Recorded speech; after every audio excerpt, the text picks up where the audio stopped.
Today we're talking about food, and I'm not just talking about any type of food. I'm talking about fresh-made pasta daily, dishes to order, naturally leavened sourdough starter for Neapolitan-style pizzas, garlic bread, hearth bread, you name it, meatballs that are made in-house daily, specials that are curated based off of what they can get from their local farmers and butchers. And let me tell you something, if you haven't been, make it a priority to get to Della Terra in Zelienople, Pennsylvania. If you're looking for Italian food that tastes like you're in Italy, this is where you go. You don't have to go to Pittsburgh to have a meal that makes you feel as if you're sitting on a lake in northern Italy, where I have been and I've had pasta. And you think, wow, I'm in Zelienople, Pennsylvania. This is pretty awesome. I'm not going to lie. I sat down with Rich Burns, who's the executive chef at Della Terra. We used to work together when I worked there. That was actually the first job I had when I moved back. I've referenced it before. It was actually where I met my boss, Tammy Shuey. I walked up to talk to her and her friend Brian, and, I'd heard that Brian was opening a podcast studio, and everyone at the restaurant's like, oh, you got to talk to that guy. He's opened a podcast studio, and that's what you do. You should talk to him. And as I was talking to him, he said, well, you should actually talk to Tammy Shuey. She's the general manager at the Butler Eagle, and she's looking to start a podcast. Gave her my email. 2 weeks later, came in for an interview. The rest is history, folks. Here's where we are. Anywho's, it's Friday, and I'm sitting in my office recording this for you, and I'm looking out the window, and it's a beautiful day outside. Not going to lie. It's been a week, though. It has been a week for me.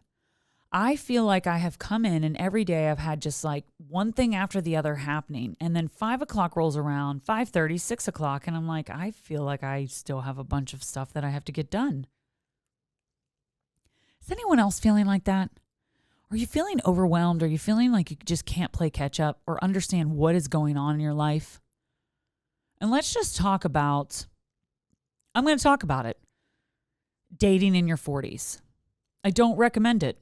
I don't recommend it. It's tough out there. It's rough. I recently, a guy was messaging me, and we were planning a date, and he sent me a message, and I was like, okay. So I'm going to ask this guy what he's looking for. And I said, what exactly are you looking for? And his answer to me was a relationship or casual dating. Those are two totally opposite things, right? I understand that us going on a date might not result in a relationship. I'm aware of that. I'm a 44-year-old woman. I'm aware. But what are you looking for? Because the two answers you just gave me are polar opposites. I also don't want the ones like, I want to get married tomorrow and start having kids yesterday. Okay, well, let's just hold on. Like, we can have those conversations and make sure we're on the same page. We have the same goals, right? But maybe don't lead with that. You're either looking for a relationship or you're not, okay? And if you're not looking for a relationship, good luck to you. Good luck. I wish you all the best. I don't have any animosity towards you, but yeah. I just want to sit down and have a conversation and make sure that you're the actual person that's online. And that's kind of what I'm admitting, right? I put myself into the online community. My friends were sort of pushing me to do that, and I thought, why not? It's almost like trying to sell furniture on Facebook Marketplace. It's like the minute you create that first post, of that furniture, all the scammers come out, right? And then you send what's your ideal first date? And then it's like crickets. So like, are we just going to text back and forth? Are we just going to message on this app? Or are we going to actually like have a conversation? And I don't know, we could meet for coffee. Like, you don't have to take me to the symphony. Like, we don't have to go to downtown Pittsburgh and have a Michelin star meal and then go to the opera. We could just meet for a cup of coffee and have a conversation and actually see each other's faces. I don't know. Do you want to just start there? So it's tough. And it's been a week. There's a lot going on, a lot of good things, right? But I had some car trouble this week and it's continuing, and it's sort of making me like not want to leave my house at all and just jump on my bike and ride my bike everywhere. But if you live anywhere between Butler and 68, then you know that that's probably not a good idea right now. It is what it is. So today's episode, super excited. Rich Burns, really talented. I don't think Rich knew what his potential was. And all of these episodes have a message, have a underlying theme. Rich does have a history with drugs, and he's open about that. He talks about it. And I am very much in a position where I take people for who they are, where they're at, and I really wanted us to change the conversation around the stigma behind substance use. There are so many people out there that are struggling, and there are people that have their paths, right? Who am I to say which path is the right path to take? It's not my business to say what the right path is to take. When I see people out there and they're doing the work, right, and they're helping others, I just commend them for that, for showing up, right, for continuing to step into the ring every single day. And Rich is that guy. I mean, he wanted to get out of the restaurant industry. I don't want to spoil the episode and give you everything out all at once, but he wanted to get out of the restaurant industry because burnout is real in the restaurant industry. You're not going there to become rich. It's passion. And when he came to Della Terra, he learned like, oh, there's another level to this, another layer to this that I didn't even tap into. And that's why he does it. The passion behind it. He's teaching younger chefs. He loves for people to come in who don't have experience because he wants to teach you. So I will say this, it's a great place to work. It's the food is just beyond. And I've been to Italy. I was in Italy last summer, and I was like, to me, it was like the same experience. Other than like sitting on a lake and having the mountains in the background. That was a little different. But the ambiance is beautiful there.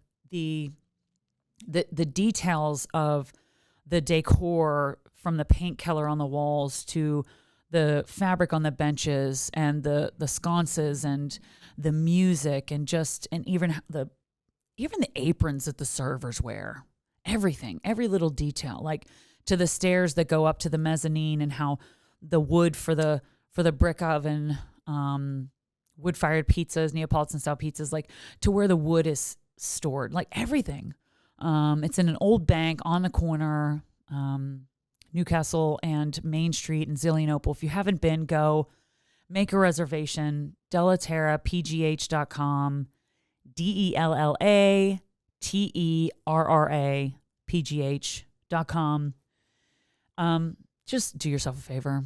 They've got happy hours during the week. They're closed on Mondays. They're only open for dinners. It's a really awesome place. And if you're a fan of meatballs, and probably the best Caesar salad I've ever had in my life, and I don't think I can't really have Caesar salad now anywhere else. Thank you very much, Della Terra, for ruining that.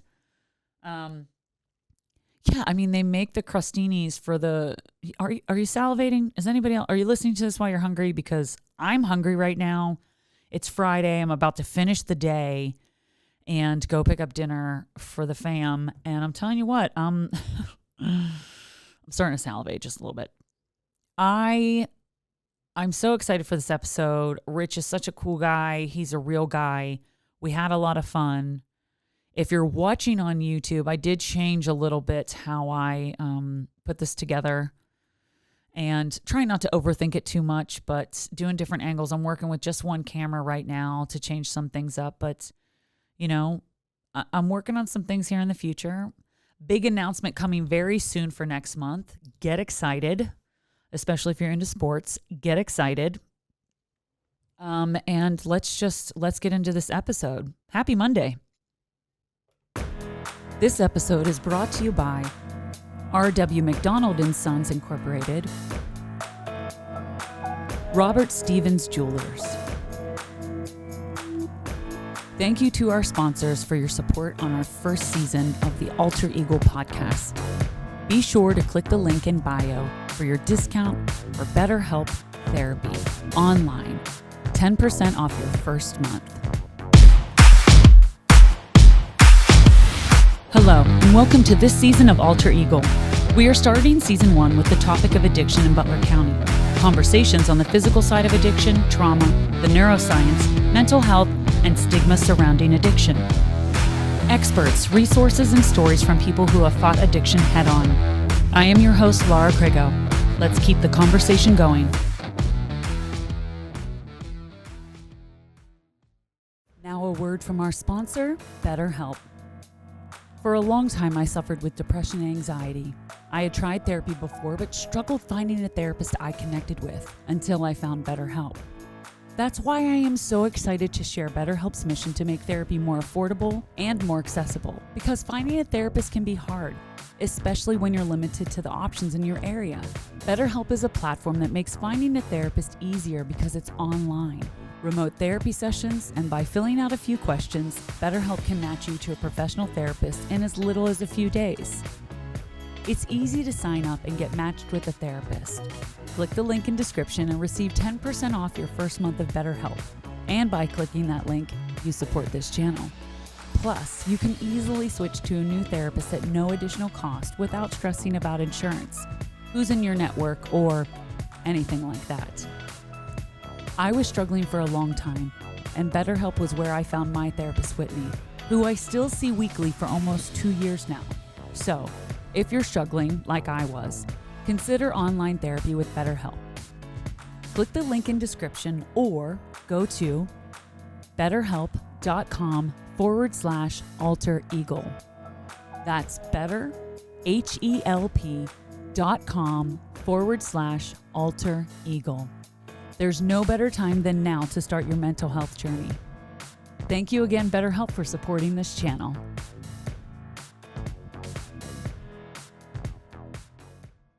Getting the vibe that you're probably going to have to cut a lot of my stuff. So we're going to... Already this is fun. Already it's fun. I wish we could say... I'm going to do my best. I wish we could say, And we're not calling you Chef. We're just calling you Rich Burns. Yep. Rich Burns. That is my name. Rich Burns of Della Terra. Tell us what you do at Della Terra, Rich. I am the executive chef at Della Terra as of, I don't know, 5 or 7 years ago. Came on there a couple months after it initially opened and worked with the owner, executive at the time, Fiore Moletz. Incredibly ambitious and driven person, probably more so than anyone I've ever met in my life. And got the privilege to work under him for several years, kind of learning the tricks of the trade from him as far as the tradition of the Italian table goes. And after a couple years, because of his ambition, he was drawn to do other things, and I kind of took the reins from him, and ever since then, it's been a lot of fun. Yeah. It was fun before then, too, but... Yeah. Well, I don't know. I think what's really cool about your story is just your background and getting into this position, and that you wanted to get out of the restaurant business. Yeah. And that happens when you work in the restaurant business, right? Because you can burn out very easily. Yeah, you know how that goes. But you have to be passionate about it. And so talk a little bit about that. And obviously, like, meeting Fiore was like sort of a shift for you with that when it came to like, okay, well, actually, I'm starting to really love doing this. But talk a little bit about your background working in restaurants and... So, right before I started working at Della Terra, I was trying to get out of the game because it's tough. Long hours, only nights, low pay. And it's like, what are you going to do? Do this for the rest of your life? Mm-hmm. So at the time, I was just pretty much trying to get any kind of labor work that I could. And that was going nowhere for other reasons. Which we can talk about, but... Yeah. But so, prior to that, I just spent a lot of time in corporate high-volume kitchens. Franchises, mm-hmm. Yeah. if you will. Yeah. Which was fine. I got into that stuff while I was in high school because it was some of the better paying jobs you could get at the time.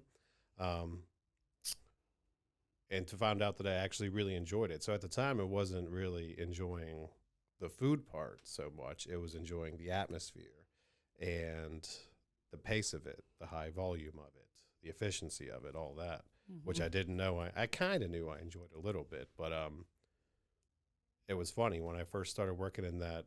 I worked at an On the Border, a Mexican chain restaurant. And that's when I kind of discovered that I really enjoyed that, and like being a line cook in that atmosphere. Like I said, it wasn't really about quality food or anything at the time. It was just about the work. Because in high school, I guess I started doing that in my senior year of high school. Okay. I guess prior to that, I was it's like Cold Stone Creamery places. Yes, with yes. With the frozen slab or whatever. I didn't work at one of those, but worked at a place like it, right? Okay. And so people would sit there and watch you make the ice cream. I worked at one of those for a year or so. And man, was it fun to just get in there and mix that stuff up on the table. Yeah. People loved watching me. It was a lot they of fun. do. That's part of why people go there, right? It's because they just love that whole part. So I guess I didn't realize, but at that time, I enjoyed mixing up that ice cream so much. I was like a ninja with those things. It was a lot of fun. See him on the line, though, I'll tell you. Like the Swedish chef back there sliding. Well, not right now, but no, there were times where there was like two of you working on a Friday night, and you were sliding between, like, I don't know, doing beans and greens or pasta or sauce, or I don't even know. You were all over the place, man. I'm like, look at him back there just sliding back and forth, just going to town. Yeah, but I do enjoy that stuff. 150 heads, yes. So I do love that. Sorry, I want to get off topic. But anyway, so I mean, I was working at this ice cream place, and then after that, started working at this chain restaurant because that place had closed down. And during high school, I felt like I was always trying to fit in somewhere. I had all these different niches and groups that I could hang out with, but none of them really ever felt like my people. Yeah. And then it was strange. And then when I started working in a restaurant, I didn't realize at the time, but that was it. I had found my people. Yeah. You hear people talk about that and about how, once you find your team and your people, you feel like you belong. And at the time, that was it for me because it was wonderful and it was great. After that, worked at another couple chain restaurants after that. I never really worked at like a real kitchen until I actually started working for Fiore at Terra. Prior to that, I was trying to get out of the restaurant business. I just took that job because they have another restaurant, Burgers, which is the sister restaurant. And I knew the chef at that restaurant at the time. He was a buddy of mine. So I thought I was going to go work for him at Burgers because I worked at a steakhouse and like that was my wheelhouse. I could do that stuff very easily. Yeah. And they were in the same building at that time, right? When they first opened, we were in a strip mall in Harmony, and there was actually a door between the restaurants. It was a very odd situation, but it worked. At the time, I was like, this guy's out of his mind. He's got two restaurants right next door to each other. What's he doing? Yeah. He knew what he was doing. He knew exactly what he was doing. He knew exactly what he was doing. Yes. Yeah. So it's hard to doubt the guy. But anyway, so I walked into Della Terra that day because that restaurant was open and that's where he was working. And I thought I was interviewing for Burgers. He's like, no, you're going to interview here and you're going to work here instead. And I was like, well, that's not what Josh said, the chef over there. He's like, I'll go get him. So he walked through that little door and he came back 30 seconds later. He's like, yeah, you're good. I'm going to steal you. You're going to work here. I was like, well, should we have the interview first? He was like, oh yeah. Okay. So we sat down. Funny. That's funny. They were only for about 5 or 6 months at the time. So it was very, very new and very fresh. But then, took the job not really intending for it to last because I was still trying to actively get out of the restaurant industry at the time. But then found this whole other side of it that I didn't know that I appreciated, and that was actual passion for cooking the food, quality food from quality ingredients, and actually caring about more than just the proficiency of it, the thrill of it, a little bit of the the addiction part of it. Like, yeah, there's definitely an addiction for sure. So, a little adrenaline junkie in me kind of was able to put that person aside and like actually learn some things and discover that I actually had this passion and I was good at something beyond just being a very efficient line cook. And that was wonderful because at the time I didn't really have a plan or any kind of direction in my life. I just bought a house with my wife and it was kind of terrifying that I was in the middle of a career change while also trying to navigate how I was going to afford this new house. So yeah. But then it worked out, and the rest is history. It was wonderful. There's probably part of that too, though, just like the risk behind it. I don't know. Like you said, you're an adrenaline junkie, so there is risk behind adrenaline, like seeking experiences, right? Like skydiving, for instance, there's risk behind that. So I would love to, but I don't no, know. you've never done skydiving? No. I don't know. You feel You want to go? You want to take me? I've been skydiving. I have a friend who does it professionally in Tennessee. Okay. Yeah, So I'm we telling you, go to Tennessee to go skydiving? 15,000 feet. I would do it. About a little over a minute free fall. Although there is a point at the end of that minute where you're like, should something be happening? So when it's over, how do you feel? Oh, Does you it feel wonderful? Oh, you feel awesome, and you want to do it again. See, Almost immediately. That's why I would want to do it. Yeah, and I picture really want to. myself right there prior to getting out of the, because you'd have to be with somebody, right? You do tandem. And the plane that I was in, it was actually in Vegas. It's funny. It was my friend's birthday, and she had mentioned that she wanted to do that.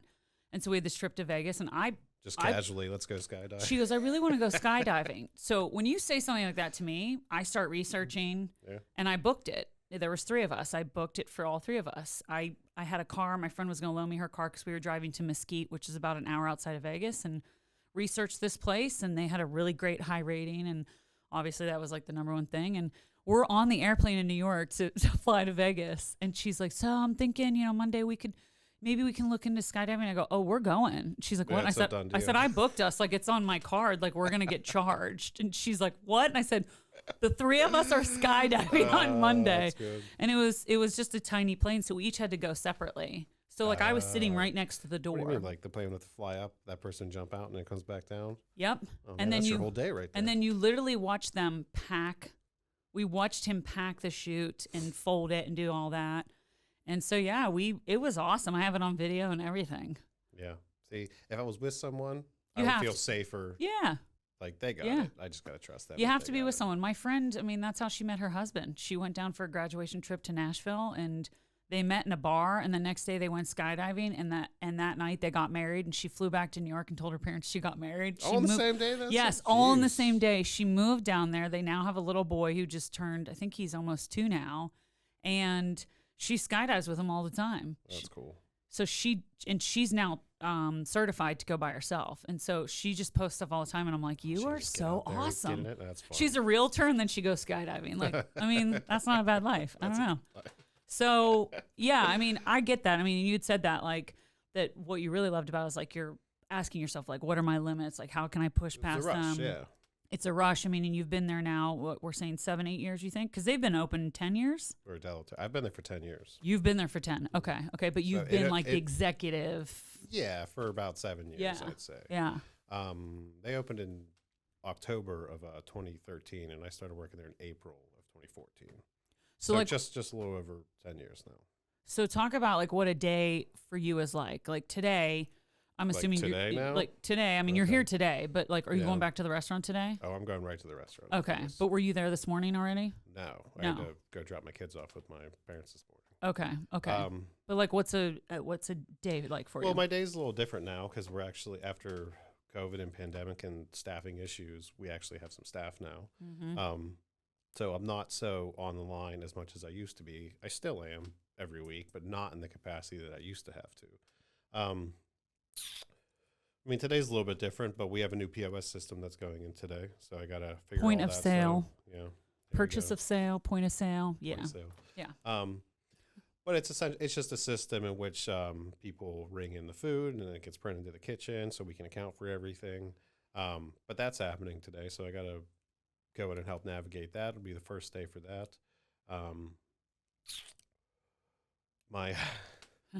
This is a lot of what I do nowadays. It's just maintenance and fixing things. My pasta boiler broke over the weekend, so I got to figure out a solution. Ooh. So we can actually boil pasta for service. Yeah. Tonight and for the rest of the week until I can either fix that one or get a new machine. Because some places will just boil pots and water or whatever. We don't do that because we have a small kitchen, so we have designated machines, almost like a deep fryer but for water, that we cook the pasta. Pretty cool. You got those like baskets and yeah, pasta baskets are great. So I got to figure out a solution to that, and then after that, I actually am cooking on the line tonight. We've been training a couple new people, so I'm more or less floating in the middle to make sure that everyone is doing their jobs appropriately and helping guide and develop these newer people who are working. I got a great new chef who's training to make pizzas for his first time. He's never cooked before, but he loves the restaurant and what we're doing. So yeah, pretty much anyone who starts working for me, I tell them the same thing. you work hard, I'll work hard for you. As long as you care and can take the criticism and you show me that you want to do more, then we'll teach you everything that we know. And so that's pretty much how it always goes at the restaurant. Yeah. We're in Zelienople. So we're not in a very super urban area with a lot of other high-end restaurants. So we don't really have a lot of pull from more experienced chefs. So I love working with people who don't know what they're doing. Yeah. And then training them from the ground up. And some people will tell you, because then you don't learn any bad tendencies from other chefs or other places or whatever, which is kind of true, but I never view it that way. It's just a wonderful thing to be a part of someone from the beginning and watch their passion grow and watch their fulfillment out of learning and doing these things grow and see it in their faces when they actually accomplish something that they never could have thought they would be capable of. So that's more or less the stage of my career that I've been in lately. Not so much being the crazy maniac on the line like you were describing, although I do enjoy it very much. Yeah. No, I don't have to work quite that hard anymore. So, I mean, day to day, trying to think about what the rest of my week looks like here. I got to fix some more things. Menu development, change over the menu. We change our menu very frequently. And everyone that works for me who is interested, we all sit down and we talk about it together and have these group brainstorming sessions. So it's not always just me or my sous chef doing these things. It's a team effort from everyone involved. I love hearing everyone's voices and opinions. We have very talented people and very knowledgeable people who know just as much, if not more than me, who work for me. And then I have people who are less experienced but want to learn and want to figure out all these things, and they are a part of that as well. Which is great because then, two heads are always better than one. Five heads are better than two. So when we all sit down, we really, really bounce off each other well. And that was something that I always learned working with Fiore, is that when we would sit down and talk about menu stuff, it's great to have something that's all year round and you can feel all the accomplishment from it. But it's always so much better to have a board to bounce off of where you collectively come up with something that is greater than the sum of its parts, or something that, couldn't have thought about coming up with on your own. And it feels great to be in that position that him and I were in once years ago in a smaller restaurant, because we're much bigger now. We're very busy. Yes. So reservations are highly recommended. Yes, definitely necessary on the weekends. Yeah, don't call on Saturday and be like, can I get a table for 6? Yeah. And if you make a reservation, just show up. Yeah. It's kind of nice. There's also that. Show up for your reservation. Well, because there's a lot of people involved. It's a team, right? So we have hosts, and scheduling off of that, you have servers, you've got your bartenders, you have everything is just. Not every restaurant is like that, but ours is very much planned out based off of reservations, and that controls the staffing and how many people we know we need to have on, and so it does matter. But yeah. So, I mean, what I loved about working there was, man, you guys kept me on my toes. I remember I've worked in some restaurant restaurants. in general, you mean? Yeah, just because of the menu and the menu changes.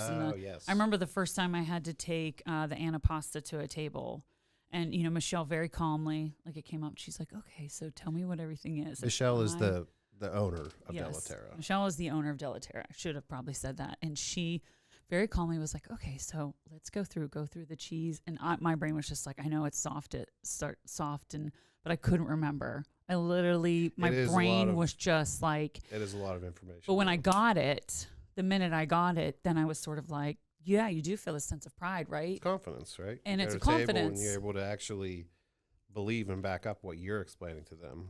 And there would be a host, and I say, you can absolutely run that for me as long as you know what's on this plate and you're going to tell everybody at the table. Yeah, we do not go over and just sit it down on the table. That's what makes us stand out here. Like, there are so many things about that place that stand out to me, especially like everything you're talking about, the time you take to work with these new chefs, and the pasta's made fresh daily, right? So every day, how much pasta are you making every day? I mean, because you've got, depending on like how many pounds of pasta. Yeah, I don't know. Do you know it in pounds, or like right now? Do you have a ravioli on the menu? Do you have a ravioli on the menu? We have a stuffed pasta on the menu. A stuffed pasta? Called ravioli. But okay.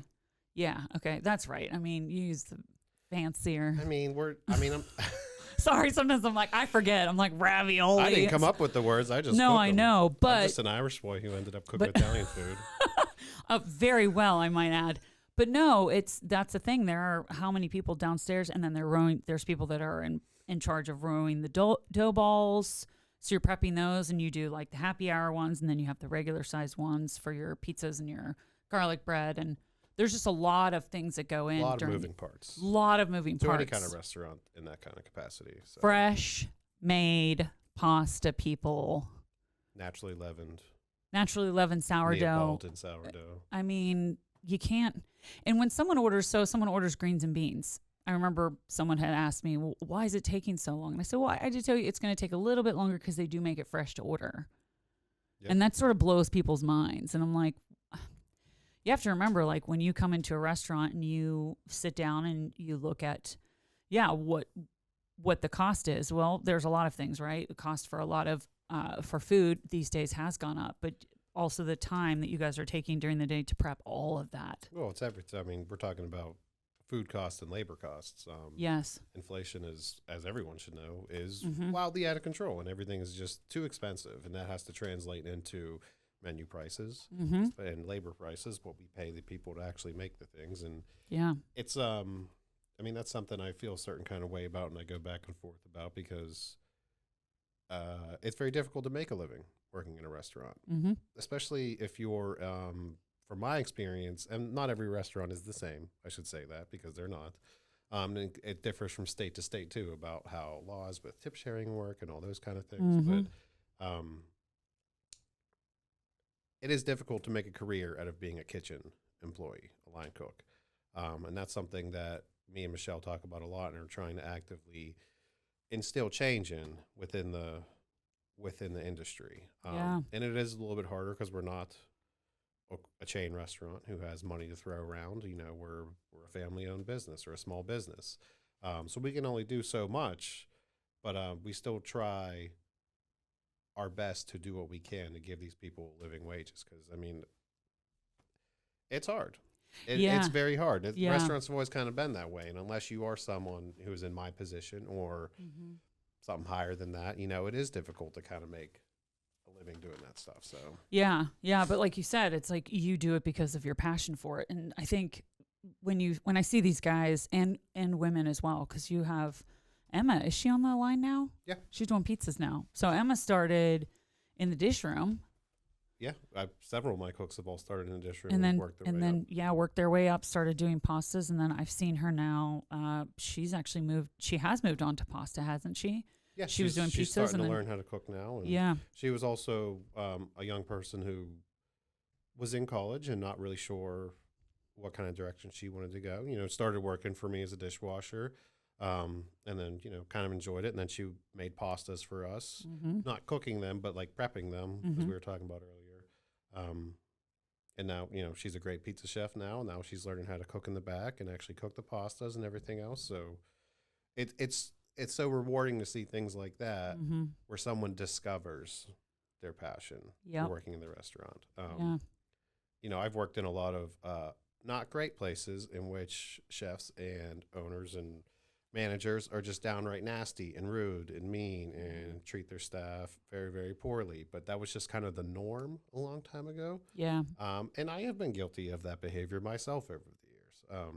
But I've actively strived to create a better environment for the people who work for me. And I think that I'm successful in that. Well, you have employee retention. I mean, those guys are all there and they love it. They do. And they all tell me they do. And that's probably one of the most rewarding things about my career now. It is not the adrenaline rush or the thrill of pushing your limits and seeing what you're capable of and all those kind of things. It is getting to be a part of this wonderful sense of fulfillment that all these younger people, this next generation of people that me and my sous chef Jason are working on and training. It's wildly fulfilling for me. Yeah. In a way that I never really aimed to do when I was younger, or certainly, you know, just being a line cook. But yeah, it's great. I love it. But what I really love about your story, Rich, though, is that you had your hurdles, you had your downs, right? I mean, I had some of them. You had. I think we all do, right? But there's a lot of what I've been sort of talking to people about, especially is stigma behind addiction and stuff, and that's not what we're talking about specifically today. But you have sort of had your history with drugs, right? Oh yeah, So do you want to talk about that? absolutely. Yeah, sure. Yeah. I think something I really loved too, especially about coming to work for Michelle, was that I noticed that it's almost like one of those things, like people could be who they wanted to be, like who they were, and she gives people opportunity. Yeah, I would agree with that. I've worked in a lot of places and have seen a very rigid structure in terms of tableside service as a server. Yeah. And them just wanting to present themselves the way that the owner or the chef or the general manager, whoever it might be, wants that service to look like. Mm-hmm. And that was something I was trained on. But then over time, I've come to appreciate the sense of that's what she's not trying to do. She's trying to let you be yourself at the table and have your own unique style of service. While maintaining the level of knowledge that is expected and the points of service and all those finer kind of things. Yeah. But you don't have to be a fake person Yeah. at the table side. You can be yourself as long as you know what you're talking about. And it is refreshing. Yeah. I think that's what you're kind of talking Yes, about. because that was the biggest hurdle that I had to get over, is because I can talk to people, right? And I would go to tables and I'd be talking, and she was like, listen, I love that you can just talk to anybody and that you're friendly with people, and that's great. Like, we want that because that brings people back. She's like, but you're taking too much you're time. taking too much time. We still got to flip these tables. And it was sort of like, in that moment, like, I did not take offense to that at all, because I was like, oh my God, she's right. Like, I have to be more aware and figure out where do I find the balance, right? Yeah. And then kind of push a little bit more of that knowledge and knowing that. And I learned, I mean, I don't know if you remember when we had the Father's Day thing. It was actually last year, Father's Day. We had that big competition, right? Because you guys did the I don't even the remember. deboned fish. It was the striped bass. Yeah. But it was like multiple days or whatever. And I was like, I'm winning this competition. I'm like gonna win this. I do and remember that. That was my sous chef Jason Rogers dish, if I remember. we had that, and then there was like a couple days of it, right? And we had to go through that whole weekend or whatever. I remember that I did win, but part of the reason why I wanted to like really get that too was I was like, I'm gonna really push myself to know what I'm talking about and to sell this. And part of what that is tasting it beforehand. You guys do a really great job of that. Like, you bring it to us, you talk about what the special is, what it entails, like how you made it or whatever it is, and then we all taste it. And that was like a huge thing for us, like being able to taste the food. And you've always been really good at that. When you change the menu, there's always a day where everybody comes and sits down and everybody gets to see the new menu items, right? Yeah, how do you know what you're serving if you can't How do you know what taste you're it? serving if you can't taste it, if you can't see it? You can't just look at a picture and that's just not how we roll, right? You can really explain to people, and especially when people are coming in to eat and you know that they're just hungry. It's like going to the grocery store hungry, and you just start talking about all of the different taste points that you guys brought to us. I don't know. That's what I loved about it. But talk a little bit about what it was like with your, I think you said you were around 19 when you kind of started to really get into the whole drug scene. And Heavily, yeah. To what I was involved in, I was around 19. I mean, through high school and everything, I always would smoke weed and party and drink and do all that kind of stuff. But then, and I hate to say this, but met someone in the restaurant industry who, he was a great guy and I loved him. But then, kind of gave me this opportunity to go down this road, and I got heavily involved in selling drugs for a couple years, I suppose, to a capacity that I never really dreamed of. I would sell bags of weed to my friend and stuff like that when I was a kid. But then this kind of took on its own, like a life of its own for a year or so. I was very heavily involved in selling very, very large amounts of drugs.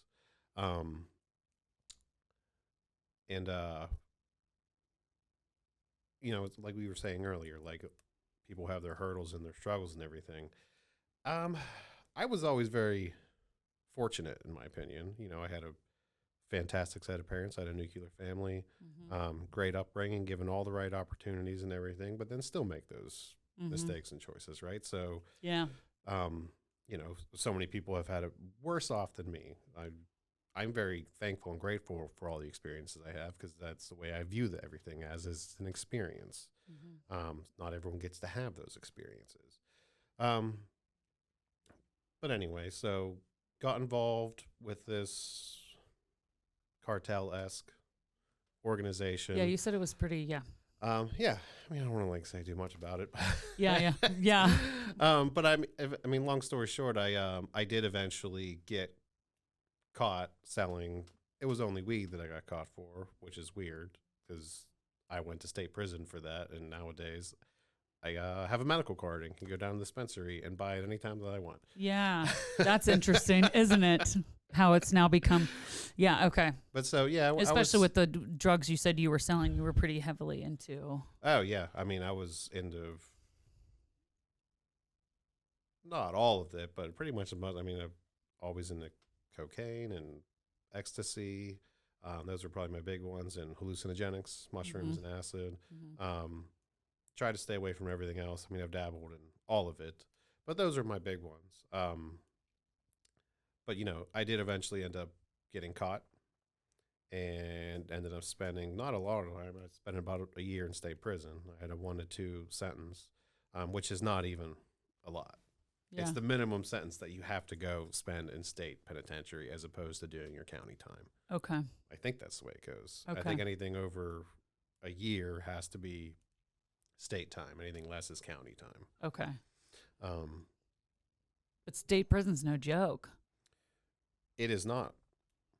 I don't recommend it. I was at a pretty low minimum security state prison though, because I was just a kid drug offender. Okay. But I spent time in other state prisons that I saw some pretty terrible things and terrible experiences, and you know, came out everything unscathed. But yeah, I mean, it was definitely a big wake up call for me, and I kind of realized that I think the only other option or the other road at that point was death. Yeah. Probably would have ended up dead through an overdose or be killed. Yeah. And that was a big fear. You had said that you were afraid that you were going to. Well, after I got caught and everything, yeah. And to the credit of the person I worked with, he never tried to go down that road. He was a good guy, which is like weird to say. We were all doing these things, but he was actually a good, kind-hearted person. And sometimes I think that I do owe my life to that man. I'm sad to say that he has since passed away from an overdose. But I think about that guy often, and I mean, he's probably the reason I'm alive, because he could have chose to handle that a different kind of way. But getting out of prison, you know, I was able to weather all that because I had a great support system through my family. So that's what I'm saying. Other people have way worse experiences than I have. Yeah. But I knew that there was not a lot of great outcomes for the road I was down. So when I got out, it was, I just tried to do everything I could to not go back to that lifestyle. Yes. And like, sad to say, like, yeah, I had to cut like a lot of people out of my life who I used to talk to. And that was hard because I still had love for all those people and still do. But I also know myself very well, having an addictive personality and knowing that I can't give myself the opportunity or open those doors to go down that road, especially with what I have now. You know, I have a wife and I have family and I have kids, and those are the most important things to me now outside of... 2 very adorable children, I have to say. Honestly. They're pretty cute. Your son, the first time he came in, I was like, oh, how cute is he? And I think he might have had like a dinosaur backpack or something. I don't know. He was showing everyone at the bar. He was showing, monkey and he just walked into the kitchen like he owned the place. And I was like, hey, what's up, dude? Like, he's a funny little guy. He is. So anyway, not to get off topic. Didn't you cook though when you were in? Did you cook when you were in? I mean, so you'll get a job in the state penitentiary just based off of it's not always based off of your experience, but yeah, feeding a prison of several thousand people is a big job. So I did. I worked in the kitchen at the prison. I didn't actually like cook the food, I actually ended up being the guy who ordered all the food for the entire prison, Oh, okay. which is weird and insane. But I That you guess got to do that. it seems like something you would pay not a prisoner to do. Yeah.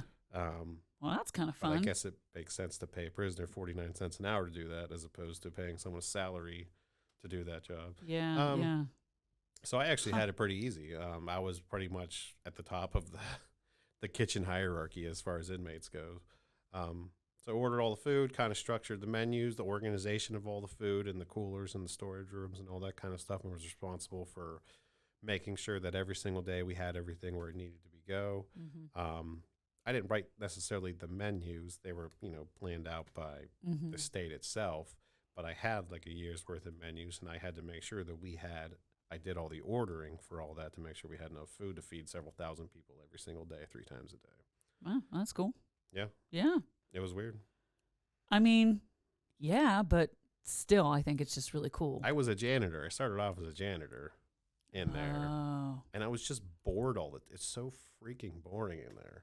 Like, yeah. Because, there's so many of you, and it's like, yeah, there's work to be done, but the work only takes a little bit, and then you're just kind of standing around waiting for the next thing to do.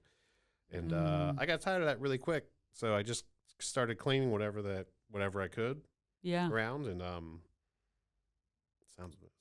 makes me feel like a brown noser, but I was just bored all the time. I wanted to do something. Hey, be a brown noser. I mean, if you're I'd say yeah. Someone took notice of that, and then I got clearance to go do this stuff because it was near a loading dock, and you need I don't know, some kind of special clearance to go do that stuff. Yeah. But anyway, the guy I was working with who was doing that job and was training me, he got in a fight and he got shivved. So he got sent to a different prison, and then I just kind of inherited that role, and it was great. I would steal cookies and trade them for things. You're going to say that you stole cookies? I mean, what are they going to do? What would they do? They didn't even know we had the cookies. I was the only one who knew that they were down there. What? Because you had to have all this shelf-stable product in case there was a lockdown, so you could send bagged lunches to all the cells and everything, and cookies were a part of that. Wow. Okay. Geez, man, you were really planning out for everything. Now, did that ever happen? What? Did you ever have a lockdown when you were there? Oh, yeah, it happened all the time. Really? Yeah. How scary was the first time that happened? I imagine I would be scared. I would be like, okay, this is happening. Well, if you're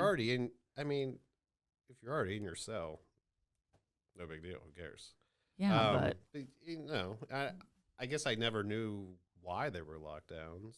They don't tell you.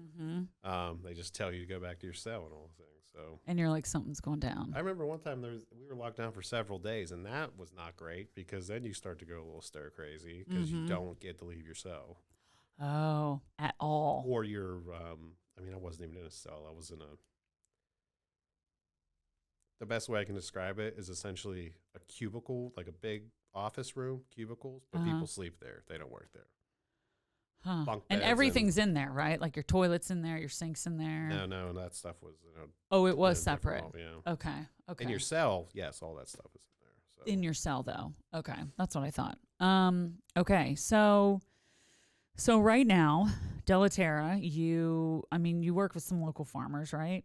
As much as you can. You talked about that. Some of that has changed. I work with as much as I can. I mean, to be perfectly frank, after the pandemic, that made it a lot more difficult.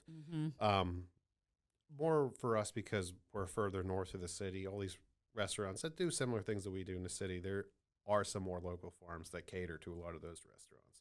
But us being, 30 minutes north of the city, not as conducive to use those kind of farmers. So we use a lot of farmers up north here. And sad to say, some of them kind of called it quits after COVID because they were older and already contemplating something like that. And that was, couldn't take it anymore. Yeah. And the other side of that is it is not necessarily easy for farmers to make profit and make a living on just selling to restaurants. Especially if they're a smaller farm. It's always easier for them to do something like a CSA. Yeah. They can make more money doing things like that as opposed to selling things to me at a discounted rate. But yeah, we do use a couple local farms. Right now for produce, I'm using a farm called Goodman Farms, and they're very small. And they don't supply us with a ton of stuff, but she'll be like, hey, I got arugula this week. I got this leaf lettuce. I got this gem lettuce. So, I'll take whatever she has kind of and run with it. Beyond that right now, I mean, I have a long-standing relationship with a local pig farmer in Mars, Andrew Santa. We've been using his pigs for about 10 years. It's pretty much just a one-man operation still.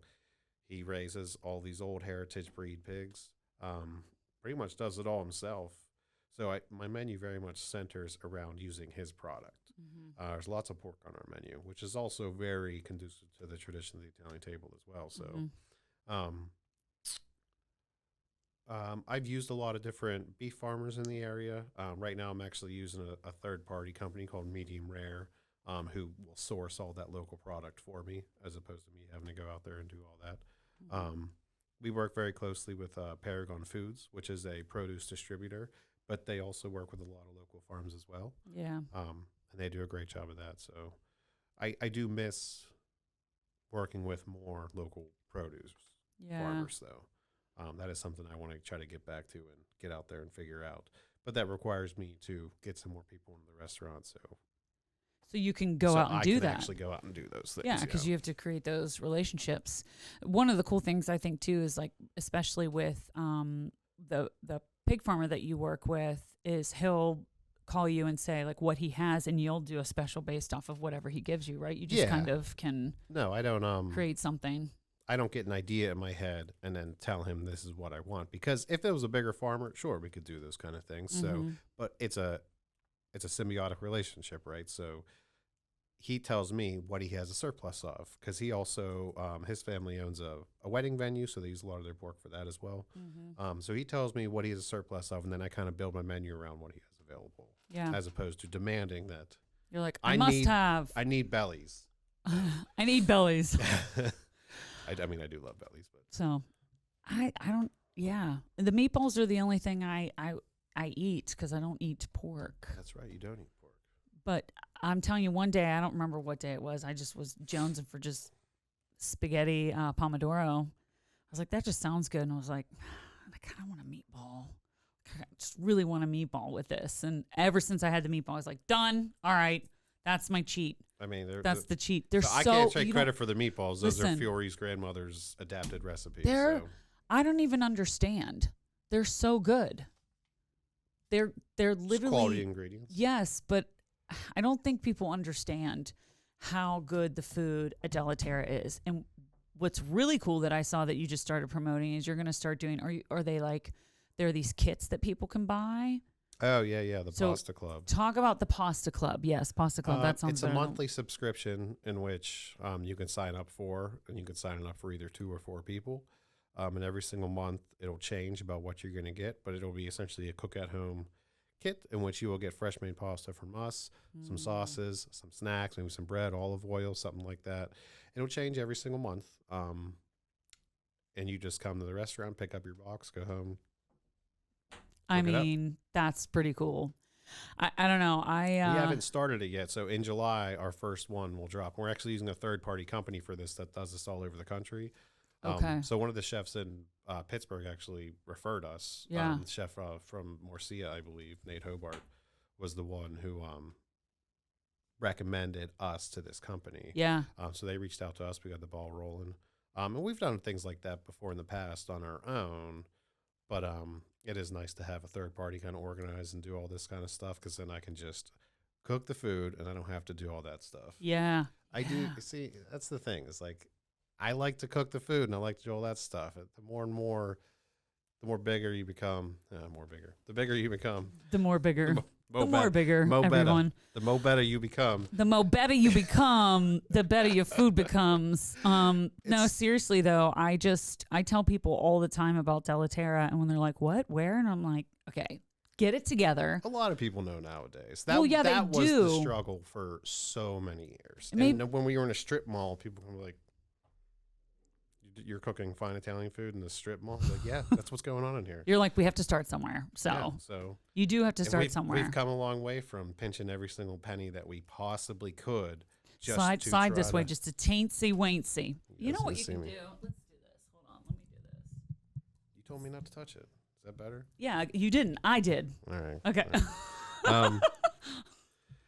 We've come a long way since pinching all these pennies and just, we owe a great deal to our sister restaurant Burgers from helping us survive for many, many, many years. Yeah. But, things are wildly different now, and we're bigger, and I can actually afford to buy things when I need them and not have to MacGyver some kind of crazy solution so I don't have to buy something, which is, I still do that sometimes. Yeah. Yeah. Sometimes you have to do that. And if you don't understand the MacGyver reference, then you're probably too young to be, well, no, I don't know. I don't think they're listening on this podcast. Well, anyway. I don't know. Yeah, maybe not. But MacGyver, what a great show. And then you had MacGruber on SNL. That was basically it was just remember MacGruber? I do. Oh, yeah. Man, what was his? I can't remember that actor's name. Yeah, I can see his face though. That was funny. How we got off on that. But it is crazy about how much bigger the restaurant is nowadays. Mm-hmm. And like I was saying, the bigger it becomes, the more things I have to try to handle, because I do still try to handle as much as I can without having to pay someone or buy something. Absolutely. So yeah, I hate sitting down at a desk, and I hate sitting down at a computer all day.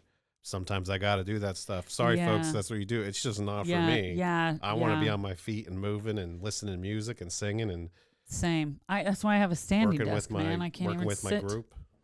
Yeah. I don't know. It's fun in there. I'm telling you. Some of the best nights probably were the nights where we were all like, just like totally insane. Sometimes we get a little crazy. We get crazy and we're just like, what? And and you have your moments where you're like, okay, all right, got it. I mean. It's a very, it can be in a very addictive environment because it is, I don't really go out or have much of a social life. No, we would go out after. But most of the time, me being in the restaurant on a Friday or Saturday night and cooking, that's it for me. That's your out. That's me being out and like enjoying what I'm doing, enjoying it with people that I enjoy doing it with. So I feel very fortunate to have the group that I have at Della Terra right now, and I hope that they stick around for a while because there's still a lot that they can learn. There's still a lot I can teach them. But you've got some young guys too. Yeah, that's what I mean. Now that I realize that I'm in my mid-30s and getting older, and then I'm a part of training. Oh, you're in your mid-30s. Oh, well, wow. I'm just saying that I'm seeing. Oh, you're so old. I'm seeing this next generation of people. I'm no longer that generation. I'm the next one up. So I'm a part of training this next generation, which is very of younger cool. People. Yeah, and it's very cool when I interview people. I don't interview people like anyone would expect. I just try to get to know them, get a feel for them. I'm not asking all these preordained stupid questions. You don't ask them like measurement questions or. No, I'm not asking stuff like that. I just want to understand why they want to do what they're doing and if they're passionate about it and if this is going to work and be an environment that you can succeed in. Yeah. But it's crazy when I actually interview people and younger people tell me that they're passionate about this. I'm just like initially a little skeptical. Are you? Are you really? Really? But then they show me that they are. And it's a wild thing to see. Because it's, like I said earlier, it's a tough business to be successful and it's a tough business to make money in. Mm-hmm. I talk to so many people who think that restaurants are just rolling in cash because of menu prices. It's not. There's so much overhead in a restaurant. It's very difficult. And the space. The space that you guys have is huge. We do have a beautiful, and you've done large space. Yes. I know when I was there, there were some renovations that happened when I was there. I know the bench went in downstairs and then the upstairs. And that really brightened the upstairs, putting the wallpaper in and the different sconces and the bench up there. I've been to the ambiance really, makes a difference. There's so many beautiful restaurants. There's so many beautiful restaurants in Pittsburgh alone that, the decor and everything is just wild. And we don't necessarily have that kind of money, but we do have a beautiful space. And because I'm there every single day, I don't really think about it. Mm-hmm. But walking into that restaurant through the front doors for the first time, it just takes you back a little bit. Because it is a beautiful space. It's a nice building. And, credit to Fiore and Michelle for designing that restaurant the way they did. And it is lovely. Yeah. I remember when I had moved back to Butler, my cousin told me, this is where you need to work. And her husband went to high school with Fiore. Oh, okay. They went to high school together. And he's like, oh, he's one of my buddies. And had known that I had restaurant experience like in New York and, all of these places. And he said, this is where you need to go. And I hadn't lived in Butler for so long. So to me, I was like, in Zelienople? I was like. See, exactly. I was like. That's the Zelienople that I grew up in. And I'm telling you, the moment I walked in, I was like, done. I want to work here. This just already, the minute I walked in, I was like, okay, this place is legit. Like this is. Yeah. I feel like we're finally over that, that stigma of trying to get people to come, or I guess I should say people who don't live in the area to come up and actually experience the restaurant. You get people from Pittsburgh. We get people from all over the place, which is lovely. That's what I mean. We're finally over that stigma of, I got to go 30 minutes north of the city. Like, is it really worth it? Is it really worth it? Yeah. It's worth it. Oh, it's totally worth it. I mean, if I could, even now I'm like, it's funny because I'll go and sit at the bar and you guys probably like, oh, I'm like, no, trust me. I'm like, I saved for this. I'm like planning for this. I was like, I'm coming in tonight. I'm going to Della Terra. I'm coming in next Wednesday, and I'm like, okay, I gotta like watch the spending because I gotta go to Della Terra and I gotta have some pizza and I gotta have salad and pizza is that's my thing. The pizza. The pizza when is. I say it's my thing, it is it's almost like coffee for me. Oh, okay. I love coffee and I can appreciate good coffee. I love espresso. I love it. But I will also drink the crappiest gas station coffee you'll give me. I don't care. I'll drink instant coffee. Don't care. Yeah. I feel that way about pizza. I know and appreciate the best pizza, and that's what I love. But I will also buy the crappiest frozen pizza, and I will enjoy that so much. I love pizza. Yeah. That was something everyone loves pizza. But yeah. When I first started making like these wood-fired Neapolitan pizzas, I was like, this is cool. This is fun. And that is something I actually took on my own with the sourdough and the natural leaven and kind of took that recipe on my own and made the whole pizza thing my own. But I do love that pizza. Is the mortadella back on the menu? And if not, when will it be? You want mortadella on the menu? Man. I'll put it on there. I got to change the menu like now. I didn't think that I would like mortadella. And it was right before I came to this position. I think it was the server, Mike. Is he still there? Yeah. He got it one night and was talking about how good it was. And then trying to think who else used to always get it and talk about how good it was. And I was like, you know what? I just need to try it. Like, that's something I've learned working here. I need to try things. I need to try them. It's bologna. And I'm telling you, it's more than bologna. Sorry. No, it's more than bologna. Okay. I'm just saying, I grew up frying up bologna as an afternoon snack after school. I love that. The stracciatella, right? It has the stracciatella on it. Oh, that version did, yeah. It is one of my favorite things is mortadella. It never really sells very well on the menu, but it is. I'll put it on for a while.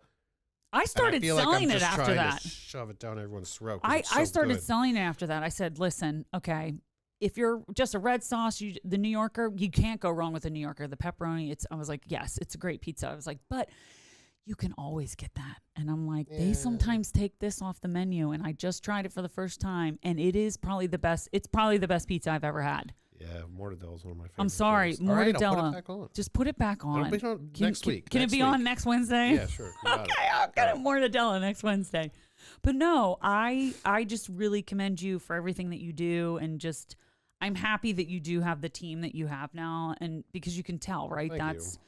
That's just something that I think really does bring a lot more to the restaurant. And walking in there and seeing like all of those people behind the line, it's like the space, you, Michelle, Fiore, everything, it just deserves that, right? You guys put so much work in, and you could tell that it was like, it gets stressful at times for sure whenever there's not enough people that give a crap. Anything else that you want to say as far as like how you got to where you are, and just, I don't know. I mean, do you have any words of wisdom? No, I don't have words of wisdom.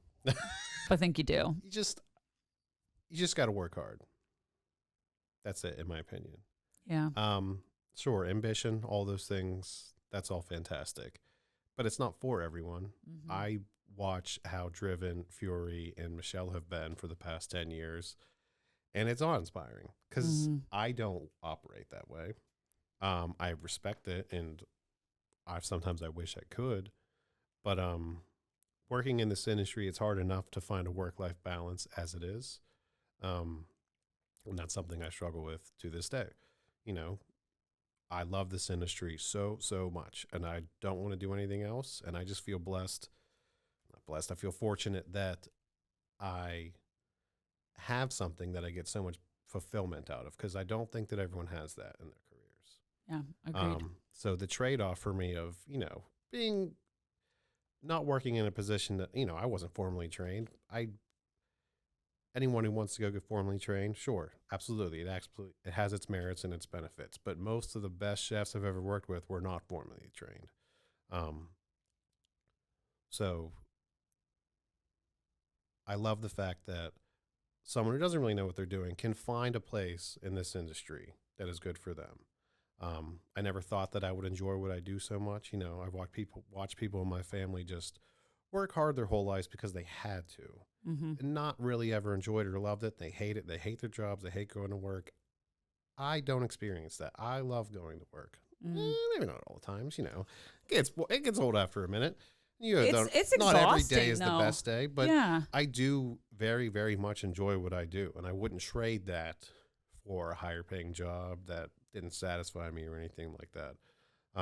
But you do miss things because, everyone wants to eat on the weekends. And so it is hard to be the best father that I can be, or be the best husband that I could be, be there for some things. I try my best to not miss everything. And that's what my father constantly tells me nowadays, Yeah. don't neglect that stuff. Yeah. But it's hard, but I still love what I do very, very much. I think if you work hard and you care about what you're doing, everything else will kind of fall into place if you just keep at it. I just think that is a great example for your kids, because as they get older, they're going to see that, right? And they learn from that. I hope so. And they're going to know that. I mean, there were many nights where I saw you FaceTiming your son when he was going to bed, and the whole bedtime thing. If I'm not there, I try to do it every single night. You were pretty much doing that every night. And one of my other favorite things, probably the last thing we'll say, is that the music, my favorite, when you and Jason were on the line, the music was always clutch, right? Every once in a while I'm like, yeah, so we're not one of those kitchens. So like I always say, so fun. Just anytime I interview someone, I say, we take what we do very seriously, but we don't take ourselves seriously. Yeah. We like to goof around and have fun. Yeah. And for me personally, listening to music while working is a very, very large part of that. Yes. This is not the kitchen where everyone's like, shut up, we got to hear each other. No, that was one of my favorite kitchens, parts. but that's not my kitchen. Yeah. We like to listen to music and enjoy what we're doing. It gives us great motivation to do a good job. And I mean, there would be nights where you guys would be back there singing, and it's the way the kitchen is laid out. So when you go to Della, Terra, and if you haven't been there yet, when you go, if you sit at the end of the bar, you can watch them make the pizzas and a lot of the appetizers and salads, but you can see into the line. And there would be nights where you guys would be back there, and we'd come into the back, and you'd be singing or whatever, and you could see even people at the tables, like they look over and they smile, and people like to see that stuff. I think they do too. I think they really enjoy that. Maybe I'm just a bit of a performer too. Yeah. So. Hey, maybe you are. People will tip us sometimes. Just you can do that too. Us work and stuff like that. You can buy the kitchen around for at the end of the night. So once they're done and they're shutting down the line, they can all have a drink, have a beer, Yeah, we definitely do that too. You guys do? Yes, you do. Hey, you should though. I mean, I don't know. I just think that what you're doing is food brings joy to people. So it is. I mean, just the fact that I get to have more to Della next week, I'm already like, I'm so happy. I'm so happy. Yes, I do feel very fortunate that I get to do what I do. So yeah. Well, thank you. Thank you for having me. You feel good? This was lovely. Yeah. Do you feel good? Great. Sweet. Thanks, man. Thank you, Laura. It was a pleasure. Welcome. Thank you You're for having welcome. me. Thank you for tuning in to Alter Eagle. Join me every Monday for a new episode, and be sure to click subscribe so you don't miss a single episode. Follow us on Instagram at Alter Eagle Podcast. Until next time, stay safe, stay hopeful, stay kind.